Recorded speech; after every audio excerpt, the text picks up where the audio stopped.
صحابی رسول صلی اللہ علیہ وسلم بیان فرماتے ہیں، بخاری کے اندر یہ روایت موجود ہے، کان رسول اللہ صلی اللہ علیہ وسلم یعلمنا الاستخارۃ فی الامور کلیہا۔ ترجمہ اس کا یہ ہے کہ اللہ کے رسول صلی اللہ علیہ وسلم ہمیں تمام امور میں، تمام کاموں میں استخارہ کا حکم دیا کرتے تھے، استخارہ کرنے کی تعلیم کرتے تھے۔ لہٰذا ابھی بہار میں الیکشن چل رہا ہے، لوگوں کو بڑا تردد ہے، شک ہے، پریشان ہے کہ بھئی کس کو ووٹ کرے، کس کو ووٹ نہیں کرے۔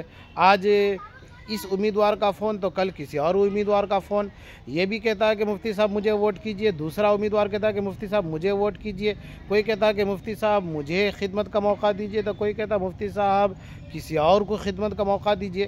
تو ایسے ماحول میں اپنے آپ سے بھی کہوں گا اور اپنے تمام ناظرین، متعلقین، محبین سے یہ امید اور درخواست کروں گا کہ بھائی اللہ سے مشورہ کر لو کہ بھائی اگر دیانت داری میں سب برابر ہیں، امانت داری میں سب برابر ہیں، تو ان میں سے کسے چننا چاہیے، استخارہ کر کے اللہ سے مشورہ کر لیا جائے، اللہ کی طرف سے جو بات دل میں بس جائے، جم جائے، یہی ہمارے لیے مشورہ ہوگا اور اس کے مطابق ہمیں عمل کرنا ہوگا۔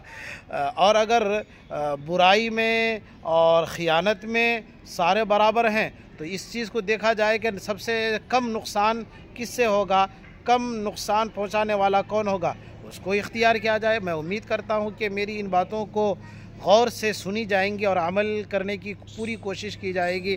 مجھے دعا میں یاد رکھیے۔ السلام علیکم ورحمۃ اللہ وبرکاتہ۔